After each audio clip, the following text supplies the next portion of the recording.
Hammaga salom, qadrli kanalimiz obunachilari. Hop, bugun biz sizlar bilan Dan Brown qalamiga mansub bo'lgan raqamli qal'a asarini audio talqinda, ya'ni o'qib beraman. Xudo xohlasa o'zinglar bilan yeyishga yoki ichishga, ya'ni chanqab qolmasliklar yoki bo'lmasa holdan toymasliginglar uchun biror nima olib kelib olishinglarni maslahat beraman. Yana o'zinglar bilasizlar. Hop, unda boshlaymiz.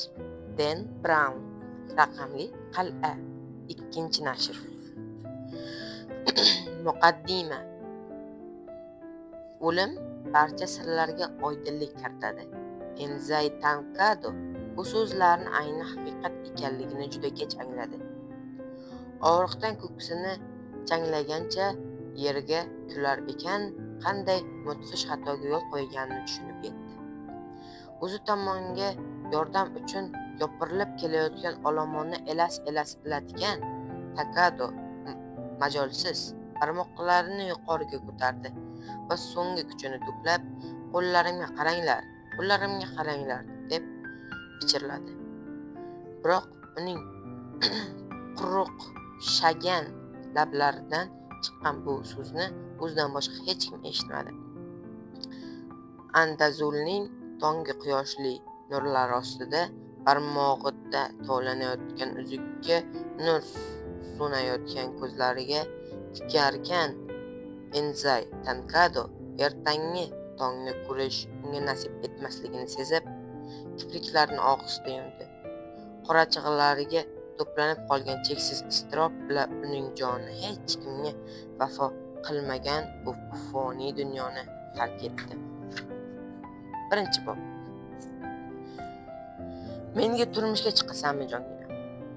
Mehmonxona balkonidan olis tog'larga termulgancha o'ylar og'ushiga g'arq bo'lgan Syuzanning xayollariga Devilning qulog'i ostida shivirlab aytgan so'zlari to'zg'itib yubordi. Hayajon ichra yigitning muhabbat furib turgan ko'zlariga tikilarkan, Syuzan butun hayotini bag'ishlashi mumkin bo'lgan inson ro'parasida turganini his qilib, yuragini hap kirib ketdi. Dil rozini bildirishiga chog'langan mahalda bexos jiringlagan telefon apparati tovushidan cho'chib ortiga qaradi. Ko'zi bilan telefonni xonadan axtarib topolmagach, hayron bo'lganicha savol so'rash ilinjida Devilga o'girildi. Lekin hozirgacha quchog'ida turgan yigit allaqayerga g'oyib bo'lgandi. Hamon jinglayotgan telefon qo'ng'irog'i Syuzan Fletcherni uyqudan butunlay uyg'otib yubordi. U o'rnidan turib, esnaganicha karavotga o'tirar ekan, Syuzan ko'rganlarini aslida tush ekanligini o'ylab, bir muddat shirin enkirdi va erinchoqlik bilan go'shakka ko'tardi. Eshitaman, kim bu? Syuzan, azizam, bu men Davidman. Uyg'otib yubormadimmi seni? Oshig'ing ovozini eshitib, Syuzanning yuziga mayin tabassum yugurdi. Hozirgina sizni tushimda ko'rayotgan edim, David. Qachon ko'rishamiz? Balki hozir kelarsiz. David kulib yubordi. Syuzan, axir tashqari qop-qorong'u bo'lsa, hali tong ham otmadi hatto. Syuzan ma'noli tomoq qirib qo'ydi. Aynan shuning uchun ham hozirroq kelishingiz kerak yonimga. Yo'lga chiqquncha uxlab olishga vaqtimiz bor. Haliyam azizim. Go'shakdan Davidning chuqur xo'rsingani eshitildi. Syuzan, gapimni eshit. Aynan safarimiz masalasida qo'ng'iroq qilyapman. Men uni kechiktirishga to'g'ri keladi. Nima? Davidning gapidan keyin Syuzanning ko'zlari moshdek ochilib, uyqusi butunlay o'chib ketdi. Kechir meni. Zudlik bilan shahardan jo'nab ketishim kerak, ish yuzasidan. Lekin uzoq muddatga emas. Ertagacha qaytaman. Ertaga tongda yo'lga chiqsak ham 2 kunimiz bo'larkan. Hechdan ko'ra yaxshi-ku bu. Nima deysan, Syuzan? Lekin men allaqachon hamma narsaga buyurtma berib qo'yganman. Chiptalar, mehmonxona, hammasi bekor bo'ladimi endi?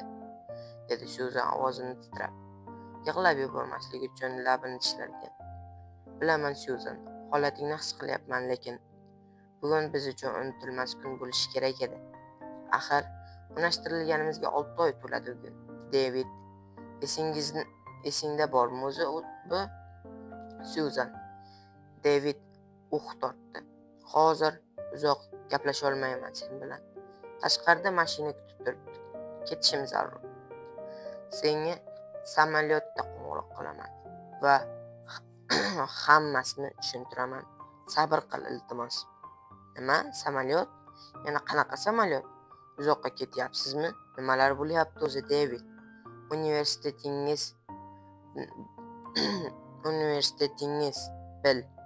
Bu universitetingiz bilan bog'liq emas. Syuzanning gapini bo'ldi David. Aytibman-ku, keyinroq qo'ng'iroq qilaman va hammasini tushuntiraman dedi. Haqiqatdan ham ketishim kerak. Ular meni chaqirishyapti. Aloqada bo'lib turamiz. Va'da beraman. Iltimos, xavotirlanma. David, jin ursin, nima gap o'zi? Syuzan baqirdi, lekin gapini oxiriga yetkaza olmadi. Chunki eshitilayotgan qisqa tovushlar Davidning allaqachon telefonni o'chirganini bildirardi. Tushunmovchilik va savollar girdobida uyqusi butunlay qochgan Syuzan Fletcher Davidni qayta qo'ng'iroq qilishini kutib soatlab joyidan jilmadi. Ammo telefon qaytib jiringlamadi. Syuzan tushlikdan so'ng vannaga g'amgin o'tirarkan, atrofida suzib yurgan ko'piklarni parishon xotirlik bilan o'ynab, bugungi rejalarini barbod bo'lganini unutishga tirishardi. Biroq baribir qayerda bo'lishi mumkin, u nimaga qaytib qo'ng'iroq qilmadi kabi miyasidagi g'ujon savollar ilk suvdan rohatlanib cho'milishiga imkon bermasdi. U fikrlar og'ushida Syuzan necha soat o'tganini payqamadi.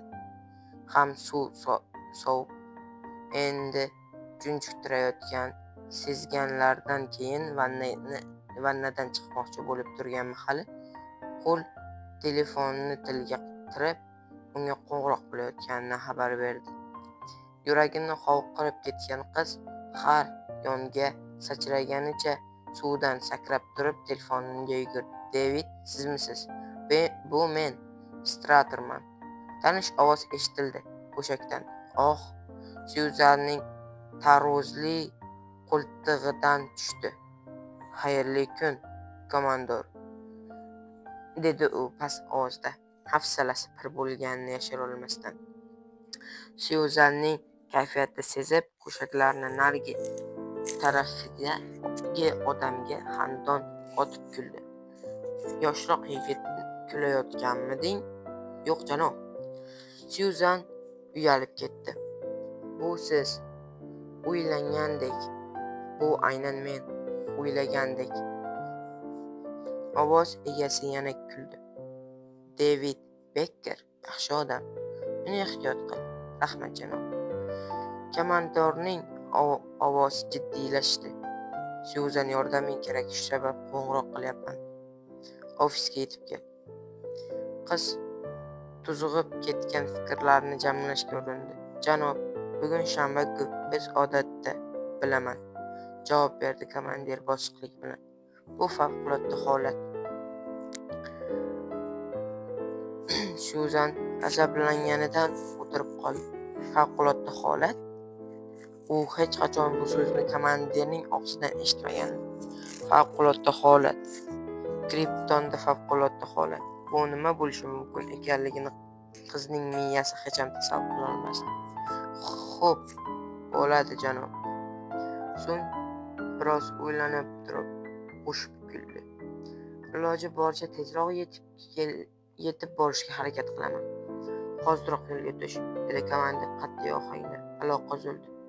Syuzan Fletcher sochiqqa o'rangancha bugungi safar uchun mo'ljallab kechqurun tartib bilan taxlab qo'ygan kiyimlarini bir muddat tikilib turdi. U Shimoliy Karolinaning mashhur Smoky Mountain tog'larida David bilan amalga oshirmoqchi bo'lgan safarni ozmuncha kutmagandi. bir necha haftadan beri tayyorgarlik ko'rayotgandi. Hech narsa yodidan chiqmagandi. Taxlanib yotgan tog' sayriga mo'ljallangan maxsus shortlar, salqin oromgohlarda askatadigan issiq sviterlar Devidga unutilmas kechalarni taqdim qilish uchun atalgan ataydan sotib olingan penyuarlarga qararkan, Syuzanning bo'g'ziga achchiq nimadir tiqildi. Xo'rligini kelib, kiyimni shkaf tomon odimladi. Shu on uning xayoliga komandir bilan bo'lgan suhbat kelib, Alanning xayollarini quvib chiqardi. Favqulodda holat. Kriptonda favqulodda holat. Shu ikki so'z miyasini tinmay aylangan holatda faromushlik bilan zinalarni pastga tushirarkan, Syuzan bugun uning yana qanday yangiliklar kutib turganidan bexabar edi. Shu bilan, qadrli do'stlarim, bizani birinchi bobimiz yakunlandi. Xudo xohlasa, keyingi videolarda David Braunning raqamli qal'a kitobini, ya'ni ikkinchi bobini ham o'qishga va'da beraman do'stlarim. Ungacha kanalimizdan obuna bo'lib, kanalimizdan tark etmay tursanglar, hammasi Xudo xohlasa yaxshi bo'ladi. Sizlar bilan buguncha men Ali.